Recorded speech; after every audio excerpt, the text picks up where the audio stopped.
नमस्कार दोस्तों। आप सभी का स्वागत है राजस्थान करंट अफेयर्स की आज की इस क्लास में, जिसमें मैं आप लोगों से बातचीत करने वाला हूं राजस्थान की महत्वपूर्ण खबरों के बारे में। और आप सब लोगों की ये डिमांड थी कि सर हम लोगों के लिए राजस्थान करंट अफेयर्स के ऑब्जेक्टिव सवालों के साथ भी एक क्लास प्रस्तुत किए जाए। तो आज मैं लेकर आया हूं आप लोगों के लिए एक साप्ताहिक क्लास। ठीक है। 20 से लेकर के 26 जनवरी तक, यानी 25 जनवरी शाम तक जो भी खबरें इंपॉर्टेंट है उन सभी पर मैं डिटेल में बात करने वाला हूं इस क्लास के अंदर। इस क्लास की अवधि ज़्यादा भी जा सकती है, तो आप लोग चिंता नहीं करें। आप सबको बहुत बहुत अच्छी क्लास मैंने उपलब्ध कराने का पूरा प्रयास कर रहा हूं। देखिए, मैं खड़े होकर पढ़ाऊं या बैठकर, लेकिन कंटेंट मायने रखता है। आप लोगों के लिए महत्वपूर्ण बैठना, खड़ा होना, सोकर पढ़ाना नहीं है। लेकिन ये ध्यान रखिएगा, बहुत ही अच्छे तरीके से मैं आप लोगों के सामने क्लास जो है वो प्रस्तुत कर रहा हूं। आप इसके कंटेंट पर बेहतर तरीके से प्रयास करें याद करने का। तो आप लोगों के लिए मैं क्लास, स्टूडियो क्लास भी बनाऊंगा, लेकिन मुझे एक दो दिन से थोड़ा समय नहीं मिल पा रहा है। इस वजह से जितना भी समय मिल पा रहा है उसमें एडजस्ट करके मैं आप लोगों तक क्लास जो है वो उपलब्ध करा रहा हूँ। तो आप लोगों के लिए चिंता मत करिए, हर तरीके से मैं पढ़ाऊंगा जो भी पॉसिबल होगा। लेकिन एक एक दिन में दो दो तीन तीन घंटे खड़े रहकर आप लोगों के सामने ये सारी बातें जो है वो अभी इतना समय नहीं मिल पा रहा था, इस वजह से समस्या चल रही। तो धीरे धीरे प्रयास किया जा रहा है बेहतर करने का। आप चिंता ना करें, आप लोगों का पूरा भरसक प्रयास है कि हम आपकी जो भावनाएं हैं उनको समझें और उस अनुसार कार्य करें। तो चलिए, अब बिना किसी देरी के शुरू करते हैं आज की कहानी, आज की बातचीत जो इम्पोर्टेंट है उसका। सबसे पहले राजस्थान करंट अफेयर्स के क्या महत्वपूर्ण बिंदु हैं उन सबको एक एक करके डिस्कस करते हैं। सबसे पहला हमारा जो बिंदु है वो राजस्थान में एक घुड़सवारी में अर्जुन अवार्ड पाने वाली पहली भारतीय महिला कौन बनी है उसके बारे में हमको जानना है। भारत में घुड़सवारी में ऐसा कौन सी महिला ने किया है कारनामा जो घुड़सवारी में पहली भारतीय महिला बनी है और जिसको अर्जुन अवार्ड दिया गया है। तो आपको ये दिख रही होगी, ये दिव्य कीर्ति राठौड़ है। कौन है साहब? दिव्य कीर्ति राठौड़। दिव्य कीर्ति राठौड़ जो कि राजस्थान से है। दिव्य कीर्ति राठौड़ ये राजस्थान की या घुड़सवारी में अर्जुन अवार्ड पाने वाली भारत की पहली महिला है। अभी राष्ट्रपति महोदय के द्वारा क्या कर दिया गया है, राष्ट्रपति जी द्वारा द्रौपदी मुर्मू जो है उनके द्वारा इनको अर्जुन अवार्ड से सम्मानित किया गया है। पिछली क्लास में मैंने आपको बताया था एक खिलाड़ी, ठीक है, जिनको राजस्थान में अर्जुन पुरस्कार से सम्मानित होने का अवसर मिला था। मोना अग्रवाल का नाम मैंने बताया था आपको। क्या है? मोना अग्रवाल जो पैरा खिलाड़ी है उनके बारे में बताया था। मोना अग्रवाल का संबंध भी बता दिया, किस खेल से संबंधित है और कहाँ से उनका संबंध है। मोना अग्रवाल के बाद में हम बात कर रहे हैं दिव्य कीर्ति राठौड़ की। दिव्य कीर्ति राठौड़ का संबंध राजस्थान से है। कहाँ से है साहब? राजस्थान से। और राजस्थान में कहाँ से, इस बिंदु पर भी हम लौटेंगे। लेकिन राजस्थान में इनका संबंध है। उसके साथ साथ इंपॉर्टेंट ये है कि इनको कौन सा पुरस्कार दिया गया है। अभी हाल ही में अर्जुन अवार्ड से इनको सम्मानित किया गया और घुड़सवारी में पहली ऐसी भारतीय महिला है जिनको यह पुरस्कार जो है वो मिला है। इसके बाद अगली बातचीत करते हैं किसके बारे में? सूरतगढ़ के महावीर सैनी जो है उनके बारे में। इनको कौन सा पुरस्कार दिया गया? इनको द्रोणाचार्य अवार्ड दिया गया। द्रोणाचार्य जो अवार्ड है इनसे सम्मानित किया गया। ये राजस्थान के सूरतगढ़ के रहने वाले हैं। कहाँ के? सूरतगढ़ के रहने वाले हैं, जो कि आपको पता है धूल भरी आंधियों के लिए प्रसिद्ध जगह है राजस्थान में सूरतगढ़। वहां से जो है वो आने वाले महावीर सैनी जी को यह पुरस्कार जो है वो दिया गया है। अभी ध्यान रखना है, इनको गुरु वशिष्ठ पुरस्कार भी मिल चुका है। गुरु वशिष्ठ पुरस्कार, गुरु वशिष्ठ पुरस्कार जो है पुरस्कार वो भी इनको जो है वो मिल चुका है। गुरु वशिष्ठ पुरस्कार, गुरु द्रोणाचार्य पुरस्कार ये कोच को दिए जाते हैं। किसको दिए जाते हैं? कोच को मिलने वाला पुरस्कार है। और ये वो खिलाड़ी या ये वो कोच हैं जिनके सामने जो है वो राजस्थान के प्रसिद्ध कई खिलाड़ियों ने क्या किया है, कोचिंग प्राप्त की है। ऐसे कोच को यह पुरस्कार दिया गया है। अब अगली बातचीत करते हैं राजस्थान की एक और महिला खिलाड़ी जो राजस्थान की पहली अंतर्राष्ट्रीय खो खो चैंपियन जो है वो बन चुकी है और उसका नाम है निर्मला भाटी। क्या है? निर्मला भाटी। निर्मला भाटी से हम लोग मुलाकात करते हैं। अभी देखो, निर्मला भाटी जो है वो राजस्थान की डीडवाना कुचामन की रहने वाली है। कहाँ की? डीडवाना की रहने वाली है। और यह जो है यहाँ डीडवाना के अंदर एक गांव पड़ता है जिसका नाम है परेवड़ी गांव। क्या है? परेवड़ी गांव। आपसे परेवड़ी गांव के बारे में कोई नहीं पूछेगा, लेकिन आप तो सिर्फ डीडवाना या कुचामन जो है, कुचामन और इसके साथ साथ नागौर, ये याद कर लीजिएगा। इससे में भी आपको बहुत सारी जानकारियां जो है वो मिल जाएगी। निर्मला भाटी जो है किस खेल से संबंधित है, ये जरूर पूछा जा सकता है, तो आप ध्यान रखिएगा ये खो खो खेल से संबंधित है। और राजस्थान की पहली अंतर्राष्ट्रीय खो खो चैंपियन जो है वो बन चुकी है कौन, निर्मला भाटी।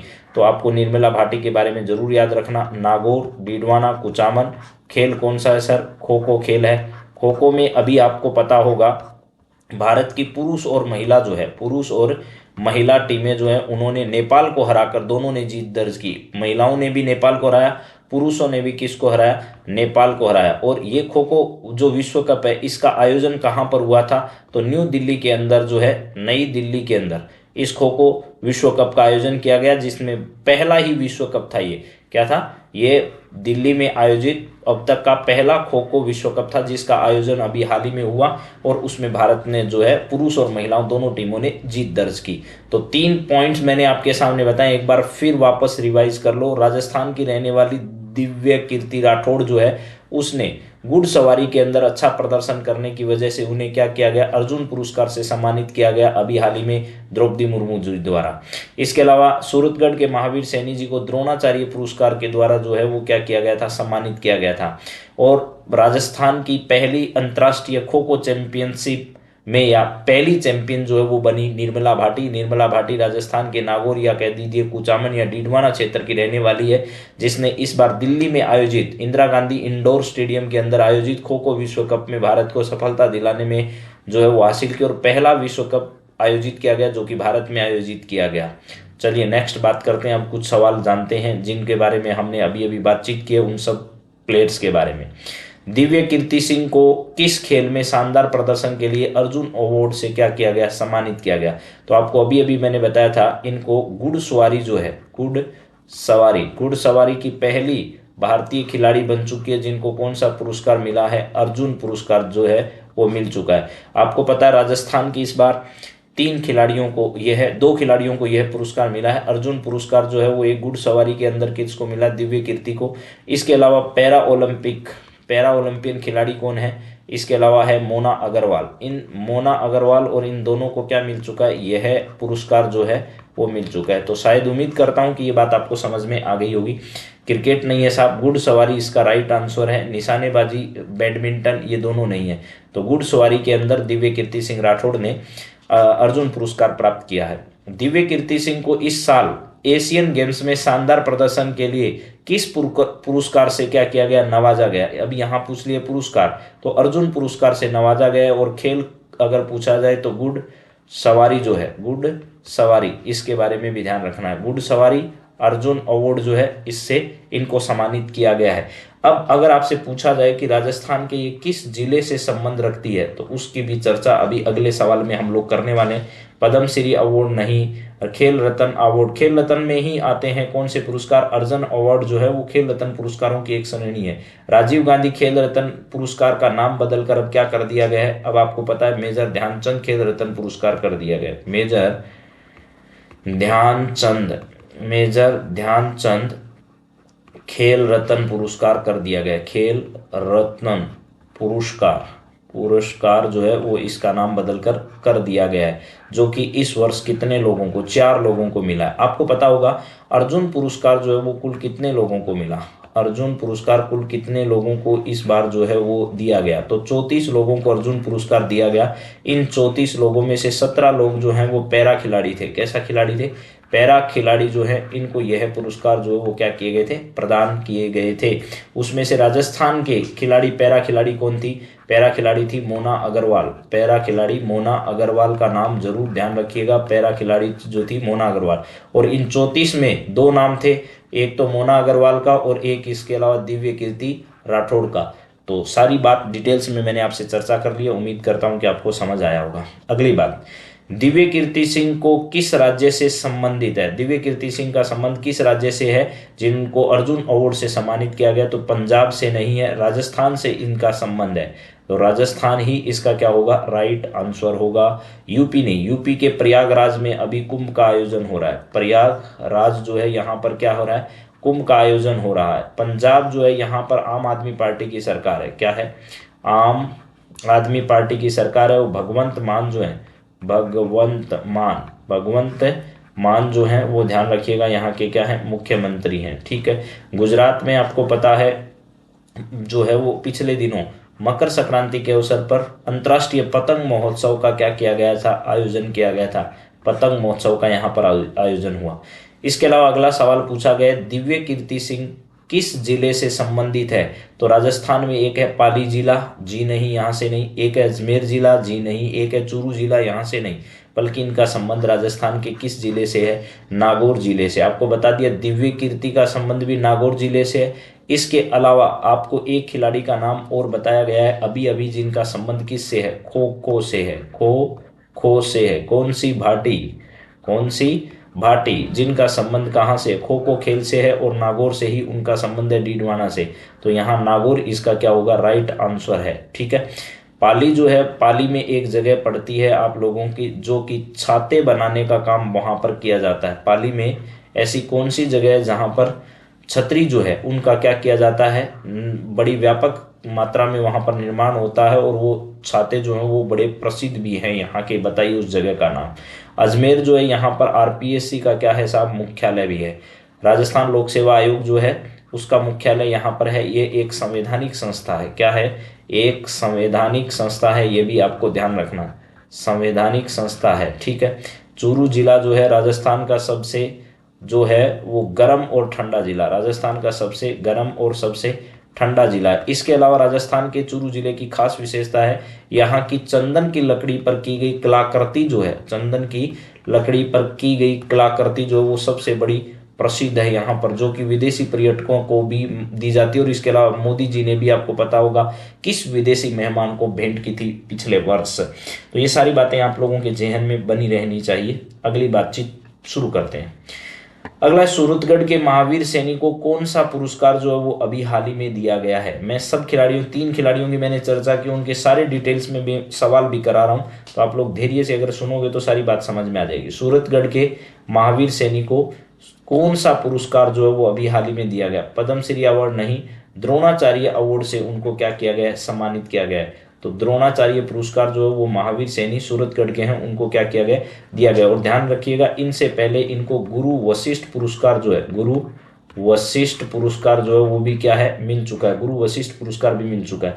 महावीर सैनी ने निम्न में से किसे प्रशिक्षण दिया? यानी ऐसे कौन से खिलाड़ी ये नीचे दिए गए जिनको इन्होंने प्रशिक्षण अब तक दिया है? ऐसे जिन्होंने अंतर्राष्ट्रीय स्तर पर भारत का नाम रोशन किया है, ऐसे खिलाड़ी कौन से हैं जो इनके द्वारा तैयार किए गए? ये ध्यान रखना, द्रोणाचार्य पुरस्कार जो है वो किसी कोच को दिया जाता है, जिस कोच ने पिछले 5 वर्षों में शानदार प्रदर्शन किया है, जिनके खिलाड़ियों ने, उनको यह दिया जाता है। तो ध्यान रखना, महावीर सैनी ने प्रसिद्ध भाला फेंक खिलाड़ी सुंदर गुर्जर और राकेश भेड़ा जैसे खिलाड़ी जो है इनको क्या किया है? यहाँ पर प्रशिक्षण देने का काम किया। तो यहाँ पर राइट आंसर आपका हो जाएगा कौन सा? ये है मेरे दोस्तों, यहाँ पर आपका ए ऑप्शन सही हो जाएगा। सचिन तेंदुलकर नहीं, विराट कोहली नहीं, रोहन बोपन्ना नहीं, सानिया मिर्जा नहीं, मेरी कॉम नहीं, पिनका जांगिड़ नहीं। तो यहाँ पर सुंदर गुर्जर, क्या है जी? सुंदर गुर्जर का नाम याद रख लीजिएगा। इसके अलावा दूसरा याद नहीं रहे तो भी कोई दिक्कत नहीं है। राकेश भेड़ा जो है, राकेश भेड़ा, ये 2 नाम है जो आपको याद रखने हैं। ठीक है। तो मेरे हिसाब से सूरतगढ़ के महावीर सैनी की द्रोणाचार्य की बात आपको याद हो गई होगी। इसके बाद अगला सवाल भी इन्हीं से रिलेटेड है। वो ये है कि महावीर सैनी को किस सम्मान से जो है वो क्या किया गया? पहले नवाजा जा चुका है। तो आपको बता दिया, गुरु वशिष्ठ पुरस्कार इनको पहले ही मिल चुका है। पद्म भूषण नहीं, राजीव गांधी खेल रत्न पुरस्कार नहीं, खेल रत्न पुरस्कार नहीं, गुरु वशिष्ठ पुरस्कार जो है वो आपको ध्यान रखना है। द्रोणाचार्य अवार्ड किसे दिया जाता है? खिलाड़ियों को नहीं दिया जाता है। खिलाड़ियों के जो कोच होते हैं, जो उनको तैयार करते हैं, जिनके खिलाड़ी जो है निर्देशन में तैयार होते हैं, उनको दिया जाता है। अधिकारियों को नहीं, पत्रकारों को नहीं। ठीक है। तो आपको पता है अर्जुन पुरस्कार है, और इसके अलावा आपको द्रोणाचार्य पुरस्कार, राजस्थान से संबंधित 2 ही पुरस्कार जो है वो पूछे जा सकते हैं। द्रोणाचार्य पुरस्कार, इनके बारे में जरूर याद कर लीजिएगा सारी डिटेल्स। ठीक है सर, याद कर लेंगे। इसके बाद में महावीर सैनी किस राज्य से हैं? तो राज्य कौन सा है? राजस्थान है, जहां से इनका क्या है? संबंध है। हम लोग इस क्लास में राजस्थान से रिलेटेड ही बातचीत कर रहे हैं, तो राजस्थान इसका सही आंसर हो जाएगा जी। उत्तर प्रदेश नहीं है, यहाँ पर तो योगी आदित्यनाथ जी हैं वैसे भी। ठीक है, राजस्थान इसका राइट आंसर होगा। पंजाब अभी बात कर चुके हैं। बिहार में आपको पता है नीतीश कुमार जी हैं। बिहार में कौन है जी? नीतीश कुमार है, और नीतीश कुमार को भी भारत रत्न दिए जाने की चर्चा चल रही है, ये देखिए। इसके अलावा सबसे आगे दौड़ में है मनमोहन सिंह। भारत रत्न मनमोहन सिंह को दिया जाएगा, ऐसी डिमांड सबसे ज्यादा तेज गति से चल रही है। मनमोहन सिंह जी को भारत रत्न दिया जा सकता है। महावीर प्रसाद सैनी किस जिले से संबंधित है? तो राजस्थान के किस जिले से महावीर सैनी का संबंध है? राजस्थान में यह जगह पूछी है, हालांकि सूरतगढ़ के बारे में मैंने पहले बता दिया है कि सूरतगढ़ इसका राइट आंसर होगा। चूरू जिला नहीं है, जयपुर नहीं है और सीकर नहीं है, यानी जगह कौन सी है? सूरतगढ़ जगह से इनका संबंध है। आपको पता होगा राजस्थान में जिलों का पुनर्गठन कर दिया गया और 8 जिले अब सरकार ने छोड़े हैं। हालांकि 17 जिलों का गठन किया गया था, लेकिन अब कितने बचे हैं? 8 ही जिले राजस्थान के अंतर्गत जो हैं वो नवीनतम जिलों में बचे हुए हैं। तो सूरतगढ़ जगह है जहां से महावीर प्रसाद सैनी जी का क्या है? संबंध है। चलिए सर, अगली बात करते हैं। राजस्थान सरकार जो है वो खेल के क्षेत्र में बड़े काम कर रही है, और राजस्थान सरकार के द्वारा जो खेल के क्षेत्र में किए जा रहे कार्य हैं उनमें राजस्थान के खिलाड़ियों के लिए खेलो राजस्थान यूथ गेम्स का जो आयोजन है वो राजस्थान सरकार कर रही है, ताकि जो नेशनल गेम हमारे यहाँ पर आयोजित किए जाएंगे, नेशनल गेम्स जब आयोजित किए जाएंगे, उन नेशनल गेम्स में राजस्थान के खिलाड़ी ज़्यादा से ज़्यादा खेलो इंडिया यूथ गेम्स में वो भाग ले सकें। इसके लिए खेलो राजस्थान यूथ गेम्स का आयोजन हम कर रहे हैं। नई खेल नीति सरकार लेकर आने वाली है। इसके अलावा राजस्थान नई खेल नीति 2024 सरकार ला चुकी है मेरे दोस्तों। राजस्थान में टारगेट ओलंपिक पोडियम योजना, जो केंद्र सरकार की टारगेट पोडियम योजना है, उसके माध्यम से राजस्थान के खिलाड़ियों ओलंपिक में अच्छा प्रदर्शन कर सके, इसके लिए यहाँ पर राजस्थान टारगेट पोडियम योजना राजस्थान सरकार ने शुरू की है। इसके अलावा राजस्थान का सरकार का कहना है सेंटर ऑफ एक्सीलेंस जो है, क्या है? Centre of excellence for sports जो है, इसके लिए हम एक्सीलेंस सेंटर बनाना चाहते हैं, और केंद्र सरकार से उन्होंने मांग की है कि जयपुर के अंदर एक्सीलेंस सेंटर जो है इसकी क्या की जाए? स्थापना की जाए। एक्सीलेंस सेंटर कहाँ बनाया जाएगा? जयपुर में बनाया जाएगा। इसके अलावा हर जिले में क्या होगा? हर जिले में एक खेल मैदान होगा। पंचायत स्तरों पर, पंचायत जो स्तर हैं उन स्तरों पर भी खेल मैदानों का निर्माण किया जाके अच्छे खिलाड़ियों का क्या किया जा सके? भविष्य बनाया जा सके। इसके लिए राजस्थान सरकार क्या कर रही है? प्रयास कर रही है। तो उम्मीद है कि आपको बातें समझ आ रही होगी मेरी। चलिए अब बात करते हैं निर्मला भाटी के बारे में। निर्मला भाटी किस खेल से जुड़ी हुई है? तो आपको बता, निर्मला भाटी जो है इनका संबंध खेल है वो खो खो है, और खो खो विश्व कप जो है अभी हाल ही में कहाँ पर आयोजित हुआ? तो न्यू दिल्ली के अंदर खो खो विश्व कप आयोजन, जिसमें भारतीय पुरुष और महिलाओं की जो टीम है वो क्या बनी थी? चैंपियन बनी थी। चैंपियन जो है वो बनी थी, पुरुष और महिलाओं की दोनों टीमें जो है वो तैयार हुई थी, ऐसा आपको ध्यान रखना है। ठीक है, तो यहाँ पर इसका सही जवाब क्या होगा? निर्मला भाटी जो है इसका संबंध क्रिकेट से नहीं है साहब, खो खो इसका राइट आंसर होगा। निर्मला भाटी किस जिले के परेवड़ी गांव की निवासी है? तो यहाँ पर जयपुर नहीं है, बल्कि इसका राइट आंसर है डीडवाना और कुचामन क्षेत्र की रहने वाली है। अजमेर की नहीं है, उदयपुर की नहीं है। उदयपुर के बारे में मैं आपको एक बहुत इंपॉर्टेंट खबर बता रहा हूँ। इस बार का जो गणतंत्रता दिवस है, गणतंत्रता दिवस राज्य स्तरीय कार्यक्रम, गणतंत्रता दिवस जो है इसका राज्य स्तरीय कार्यक्रम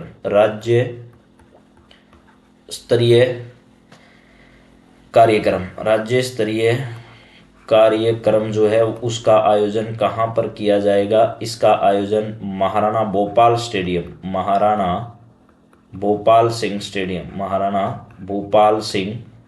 स्टेडियम कहाँ पर है? भोपाल सिंह स्टेडियम उदयपुर के अंदर है, यहाँ पर इसका आयोजन किया जाएगा। राजस्थान के जो राज्यपाल हैं, राजस्थान के क्या हैं? राज्यपाल, वो वहां पर झंडारोहण करेंगे और परेड की सलामी जो है वहां पर लेंगे। तो मेरे हिसाब से बात समझ में आ गई होगी, और भी इस पर टॉपिक पर बात करेंगे। खेल जगत से जुड़े हुए मैंने 3 महत्वपूर्ण व्यक्तियों के बारे में बातचीत की है, दिव्य कीर्ति सिंह राठौड़, महावीर सैनी और निर्मला भाटी। अगर किसी को कोई भी कंफ्यूजन इस मुद्दे में है तो इस कंफ्यूजन को पीछे दोबारा रिवाइज करके आप लोग दूर कर लीजिएगा। मैंने बहुत इंपॉर्टेंट मुद्दे पर बातचीत आपसे की है।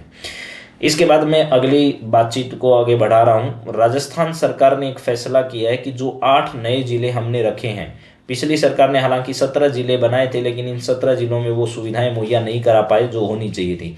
लेकिन अब उन्होंने 8 जिले रखे, और इन 8 जिलों में क्या किया जाएगा कि जिला परिषदों का निर्माण किया जाएगा। जिला परिषद जो है इनका गठन किया जाएगा। और इन जिला परिषदों के गठन के साथ साथ 12 ऐसे जिले जो हैं जिन पर इनका पहले से प्रभाव रहा है, वहां पर जिला परिषदों का पुनर्गठन किया जाएगा। क्या किया जाएगा? पुनर्गठन भी किया जाना अपेक्षित है, ऐसा आपको समझना है। 8 जिला जो है उन जिलों में जिला परिषद का गठन होगा, बल्कि 12 अन्य जिलों को लेकर के जिला परिषदों का पुनर्गठन भी होगा। अब ध्यान रखिएगा, मुख्यमंत्री ने इसकी मंजूरी दे दी है। अब पंचायत समिति सदस्य जो हैं वो मिलकर, या जिला कलेक्टर जो है, जिला कलेक्टर, इनके यहाँ से पूरा खाका जो है वो बनकर तैयार होगा। इसके बाद वो राज्य सरकार के पास जाएगा। किसके पास जाएगा? राज्य सरकार के पास जाएगा। और राज्य सरकार जो है उसका क्या करेगी भाई? अनुमोदन करेगी। राज्य सरकार उसका अनुमोदन करेगी। और अनुमोदन अगर राज्य सरकार कर रही है तो इसके बाद वो राज्य सरकार उसकी अधिसूचना जारी कर देगी। क्या कर देगी? उसकी अधिसूचना जो है वो जारी कर देगी। तो आपको मुख्य मुद्दा तो यह ध्यान रखना है कि नई जिला परिषदों के गठन के लिए अधिसूचना कौन जारी करेगा? तो अधिसूचना जो है वो राज्य सरकार के द्वारा जारी की जाएगी। राज्य के मुख्यमंत्री का यही कहना है कि 8 हमारे जो जिले हैं नए, और 12 जिले जो उनसे प्रभावित हैं, उनको लेकर के जो इस प्रकार का कार्य किया जाएगा। सबसे पहले इन्होंने कहा है कि प्रभावित पंचायत समिति और ग्राम पंचायतों के नवसृजन और पुनर्गठन के प्रस्ताव तैयार किए जाएंगे। उसके बाद जिला कलेक्टर द्वारा इन प्रस्तावों को सार्वजनिक अवलोकन के लिए रखा जाएगा। अगर किसी को आपत्ति है तो वो 1 महीने के अंदर जो है वो आपत्ति दर्ज करा सकते हैं। इसके बाद में जो है वो प्रस्ताव किसके पास जाएगा? सरकार के पास जाएगा। और सरकार जो है उसका क्या करेगी? परीक्षण भी करेगी, उसका अनुमोदन करेगी। इसके बाद में नवगठित पुनर्गठित जिला परिषद और पंचायत समिति एवं पंचायतों के गठन की अधिसूचना क्या कर दी जाएगी? जारी कर दी जाएगी। और अधिसूचना जारी होने के बाद आपको पता ही है क्या होगा? तो राज्य में नई जिला परिषदों का गठन हो जाएगा। चलिए बात करते हैं इस फैसले पर भी क्या है मुद्दा।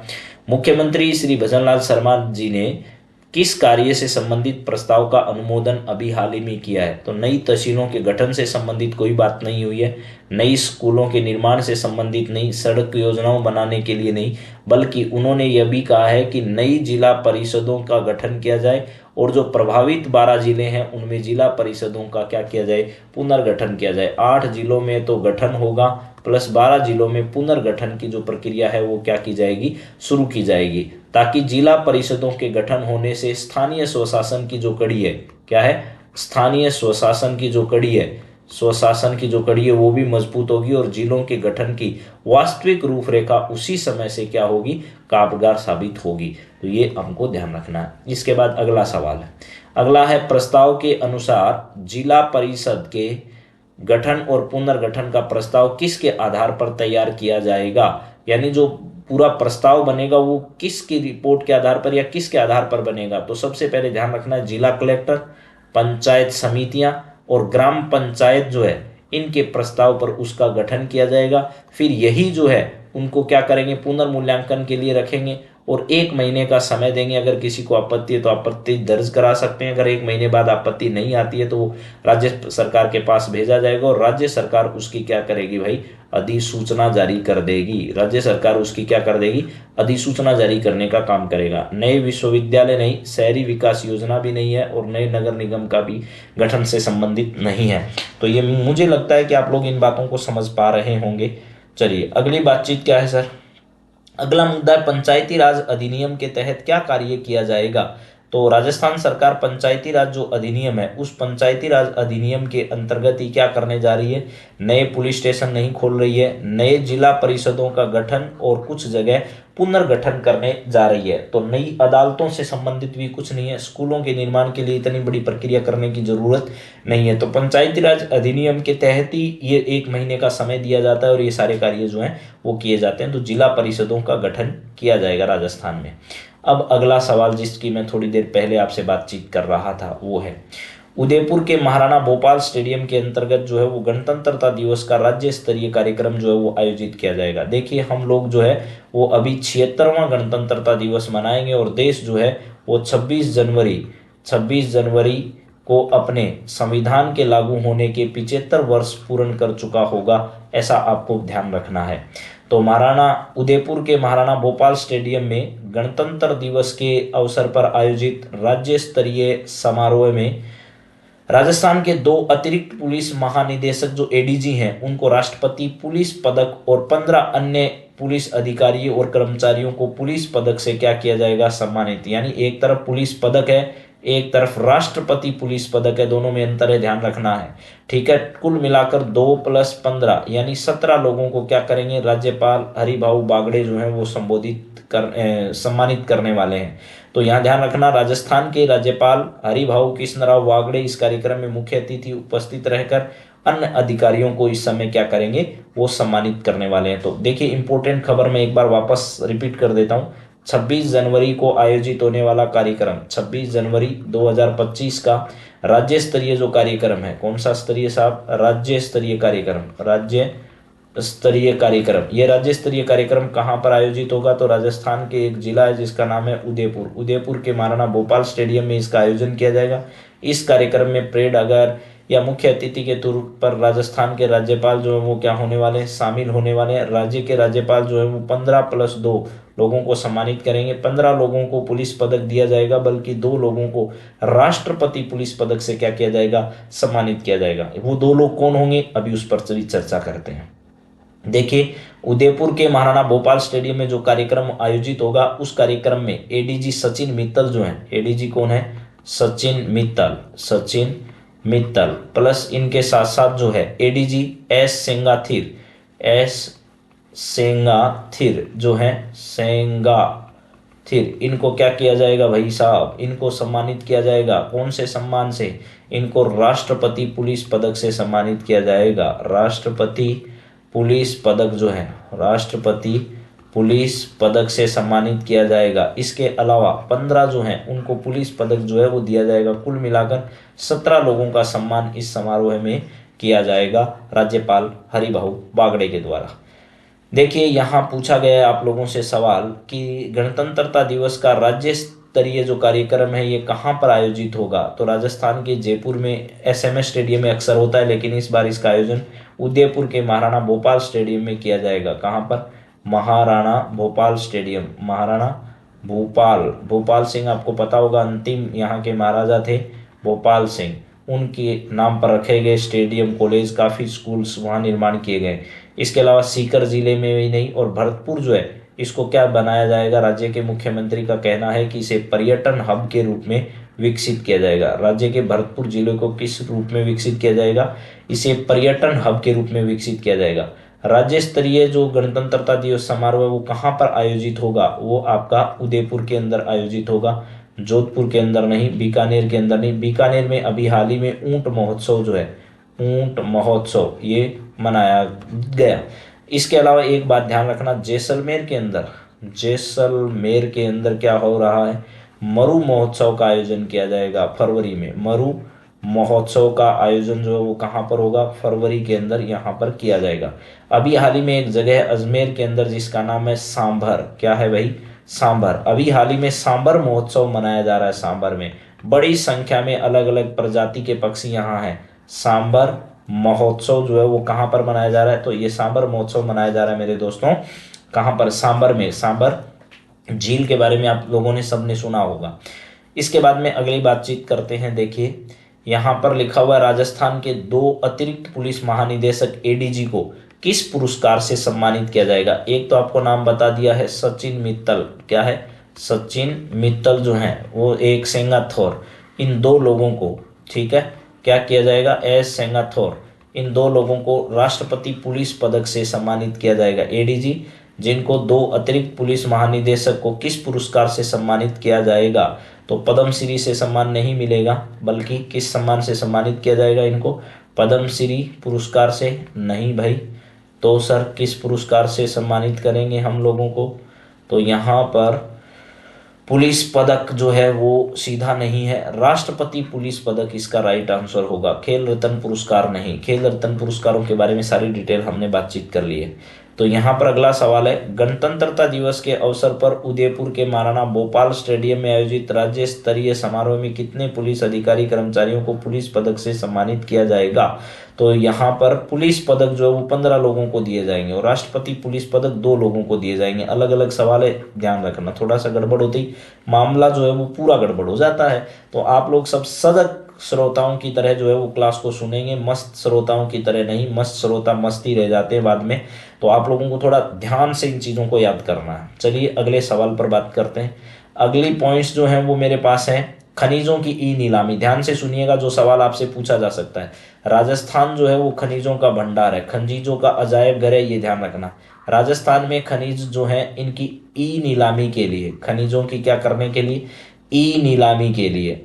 ई नीलामी का मतलब है इनको नीलाम करना है, लेकिन वो ऑनलाइन माध्यम से किया जाता है।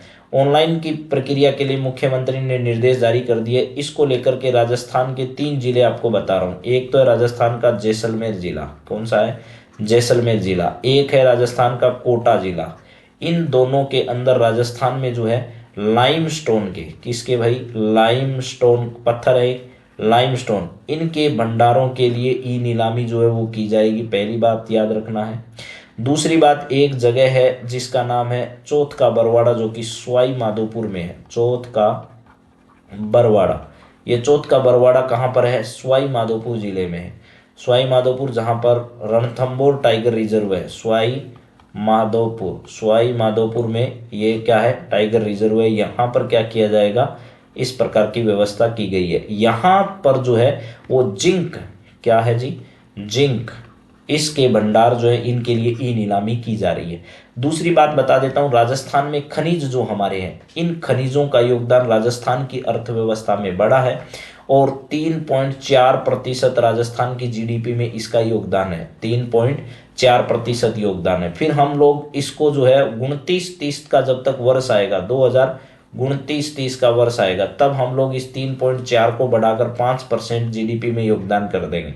और जब हम लोग 2046-47 तक पहुंचेंगे, उस 46-47 तक आते आते जो है वो इसको बढ़ाकर और ज़्यादा करके हम लोग 8% तक क्या कर देंगे, बढ़ा देंगे। तो 8% जीडीपी में योगदान होगा 46-47 तक, यानी 1946-47 तक जाकर 5% योगदान 29-30 तक कर देंगे। अभी फिलहाल में जीडीपी में योगदान इसका 3 पॉइंट कितना है, 4% है। इसके अलावा ध्यान रखना, 2024 में खनिजों से संबंधित 2 प्रकार की नीति। पहली, राजस्थान में नई खनिज नीति जो है वो लाई गई। राजस्थान में नई खनिज नीति जो है वो लाई गई। इसके अलावा 2024 की है हमारी कौन सी नीति है, एम सैंड नीति है। क्या है, एम सैंड नीति है। ये भी बड़ा व्यापक सवाल है, आपसे पूछा जा सकता है। ये एम सैंड नीति है। ये जितनी मैंने बात बताई है ये आप सब लोगों को याद होनी चाहिए। इनमें से कोई भी ऑब्जेक्टिव सवाल जो है वो आपसे पेपर में पूछा जा सकता है। राजस्थान की जीडीपी में खनिज का योगदान कितना है, तो 3.4% बता सकते हो। राजस्थान का 2029-30 तक जीडीपी को बढ़ाकर 3.4% की जगह कितना प्रतिशत करने का लक्ष्य है, 5%। 46-47 तक कितना करने का लक्ष्य है, 8% करने का है। जैसलमेर से किस प्रकार के जो खनिज हैं उनकी ई नीलामी की प्रक्रिया शुरू करने की बातचीत है, तो लाइमस्टोन। और कोटा से किस प्रकार के जो भंडार है उनकी ई नीलामी की जाएगी, तो लाइमस्टोन। और चौथ का बरवाड़ा जो है वो सवाई माधोपुर में, वो कौन से खनिजों की ई नीलामी के लिए चर्चा में आया है, तो आप सवाल के जवाब दोगे जिंक को लेकर। तो यही सब सवाल हैं जो आपसे इस टॉपिक से संबंधित पूछे जा सकते हैं। अगले पॉइंट पर बढ़ते हैं। अभी हाल ही में आपको पता होगा 25 तारीख को, देखिए 24 तारीख को राष्ट्रीय बालिका दिवस मनाया गया। 25 तारीख को जो है वो क्या है, राष्ट्रीय मतदाता दिवस और राष्ट्रीय पर्यटन दिवस है। 26 को हमारा गणतंत्र दिवस है। तो ये 3 दिवस कंटिन्यूअसली आप लोगों को याद हो जाने चाहिए। राष्ट्रीय मतदाता दिवस पर देखिए राष्ट्र से संबंधित जो कार्यक्रम है वो न्यू दिल्ली में कहाँ पर आयोजित किया गया, न्यू दिल्ली में उसका आयोजन किया गया। इस कार्यक्रम के अंदर ध्यान रखना, केंद्रीय मुख्य निर्वाचन आयुक्त जो है वो राजीव कुमार, कौन है जी, राजीव कुमार, प्लस इनके साथ साथ जो है देश की राष्ट्रपति द्रौपदी मुर्मू जो है वो भी कार्यक्रम में क्या रही, उपस्थित रही। इसके अलावा राजस्थान से एक आने वाले मंत्री हैं अर्जुन राम मेघवाल, कौन है, अर्जुन राम मेघवाल, वो भी इसमें उपस्थित रहे। तो इन 3 लोगों की देखरेख में राज्य स्तरीय कार्यक्रम नहीं बल्कि राष्ट्रीय स्तरीय कार्यक्रम का आयोजन किया गया। अब बात करते हैं राज्य स्तरीय कार्यक्रम की। राज्य स्तरीय कार्यक्रम, राज्य स्तरीय कार्यक्रम जो है इसके अंतर्गत कहां पर आयोजन हुआ, राजस्थान के जयपुर के अंदर। राजस्थान के जयपुर में इस कार्यक्रम में कौन शामिल हुए, तो राजस्थान के राज्यपाल, राजस्थान के राज्यपाल जो है वो इस कार्यक्रम के अंतर्गत क्या हुए थे, शामिल हुए थे। ठीक बात है। तो यह जो राष्ट्रीय मतदाता दिवस है, ये 15वां राष्ट्रीय मतदाता दिवस मनाया जा रहा है, राष्ट्रीय मतदाता दिवस मनाया जा रहा है। तो राजस्थान के अंदर एक बात आपको ध्यान रखनी है, मुख्य निर्वाचन अधिकारी कौन है? कौन है मुख्य निर्वाचन अधिकारी राजस्थान के अंदर? तो नवीन महाजन जो है, कौन है? नवीन महाजन, नवीन महाजन, उनका नाम जरूर ध्यान रखिएगा। तो ये सारी डिटेल्स इसमें आपके काम आ जाएगी। ठीक है, आगे बढ़ते हैं अगले सवाल की ओर। जयपुर में इस समय जो है, इससे पूर्व संध्या पर एक चित्रकला प्रतियोगिता का भी आयोजन किया गया था। चित्रकला प्रतियोगिता का भी क्या किया गया? आयोजन किया गया। ठीक, चलिए नेक्स्ट बात है, सशक्त नींव उज्जवल भविष्य थीम पर आधारित जो है वो कार्यक्रम किस विभाग के द्वारा आयोजित किया गया? ये मैं ऑब्जेक्टिव सवाल जो बोल रहा हूँ ऐसे ही पूछे जा सकते हैं, बाकी इससे जुड़ा हुआ कुछ नहीं पूछा जाएगा आपसे। तो देखिए, इससे जुड़ी हुई बात में सशक्त नींव उज्जवल भविष्य जो है, ये कार्यक्रम महिला एवं बाल विकास विभाग, महिला एवं बाल विकास विभाग जो है, महिला एवं बाल विकास विभाग, इस विभाग के द्वारा यह कार्यक्रम राजस्थान के जयपुर में आयोजित किया गया। जयपुर का भी जगह है बिरला ऑडिटोरियम, वहां पर इस कार्यक्रम का आयोजन किया गया। इस समय जो है वो महिलाओं से जुड़ी हुई एक योजना है जिसका नाम है कालीबाई भील उड़ान योजना। उड़ान योजना, इस कालीबाई भील उड़ान योजना से संबंधित एक पुस्तिका भी जारी की गई। इस योजना का संबंध ध्यान रखना, महिला एवं किशोरियों को जो है वो सैनिटरी नैपकिन जो है वो नैपकिन देने से संबंधित इसका संबंध है। इसके बाद एक ध्यान रखना, एक योजना और है जिसमें राजस्थान उड़ान योजना के नाम से राजस्थान मरु उड़ान योजना है, वो क्या है? राजस्थान मरु उड़ान योजना है, उड़ान योजना, उसका संबंध भी महिलाओं से संबंधित है और वो महिला बाल विकास विभाग के द्वारा या महिला अधिकारिता विभाग जो है उसके द्वारा इसका संचालन किया जाता है। राजस्थान में महिला बाल विकास विभाग की जो मंत्री हैं वो है हमारी दिया कुमारी जी और राजस्थान की उप मुख्यमंत्री। इसके अलावा इसी विभाग की जो राज्य मंत्री है वो है मंजू बागमार। कौन है जी? मंजू क्या मारेगी? बाग मारेगी। तो मंजू बागमार जो है वो इस विभाग के मंत्री हैं और ये कार्यक्रम मुख्यमंत्री की उपस्थिति में जयपुर में एक दिवसीय कार्यशाला आप लोग कह सकते हो, इसका आयोजन किया गया था। ठीक बात है। महिलाओं से जुड़ी हुई राजस्थान में कौन कौन सी योजनाएं मुख्यतः चलाई जा रही है? तो एक है राजस्थान में लाडो प्रोत्साहन योजना। इस लाडो प्रोत्साहन में क्या है, बेटी के जन्म से लेकर के उसकी स्नातक की पढ़ाई तक 1 लाख रुपए की राशि जो है वो सरकार के द्वारा दी जाती है और ये राशि जो है वो 7 आसान किस्तों में सरकार जो है वो देती है। तो ये लाडो योजना पक्की पूछी जाएगी इस बार आप लोगों से पेपर में।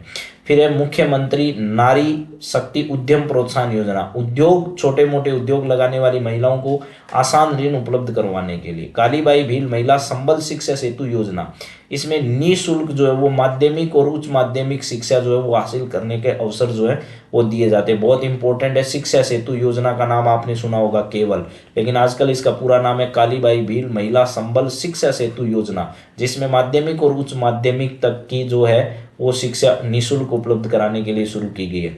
मुख्यमंत्री नारी शक्ति प्रशिक्षण एवं कौशल संवर्धन योजना, इसमें महिलाओं को प्रशिक्षण प्रदान किए जाते हैं, बाकायदा फिर रोजगार दिलाया जाता है। कालीबाई भील उड़ान योजना मैंने बता दी है, सैनिटरी नैपकिन उपलब्ध कराने से संबंधित है। पन्नाध्याय सुरक्षा व सम्मान केंद्रों की स्थापना, इसमें महिलाओं को जो है वो परामर्श दिया जाता है और बालिकाओं को जो है इस प्रकार की सेवाएं उपलब्ध की जाती है। इसके अलावा मुख्यमंत्री सामूहिक विवाह योजना में जो है वो सामूहिक विवाह जो आयोजन करने वाली संस्थाएं हैं उनको अनुदान सरकार देती है। राजस्थान मरु उड़ान कार्यक्रम जो है वो मैंने बता दिया है कि इसके माध्यम से महिलाओं के लिए शारीरिक और मानसिक प्रशिक्षण जो है इनका जो जानकारी है वो महिलाओं को दी जाती है। इसके अलावा बेटी बचाओ बेटी पढ़ाओ योजना है, इसने अपने 10 वर्ष सफलतम जो वो पूरे कर लिए। इसके अलावा एक आपने सुना होगा कि बैंक खाता खोलकर जो है सुकन्या समृद्धि योजना का नाम सुना होगा, सुकन्या समृद्धि योजना, सुकन्या समृद्धि योजना, इसने भी अभी हाल ही में सुकन्या समृद्धि योजना ने भी अपने 10 साल जो है वो पूरे कर लिए हैं।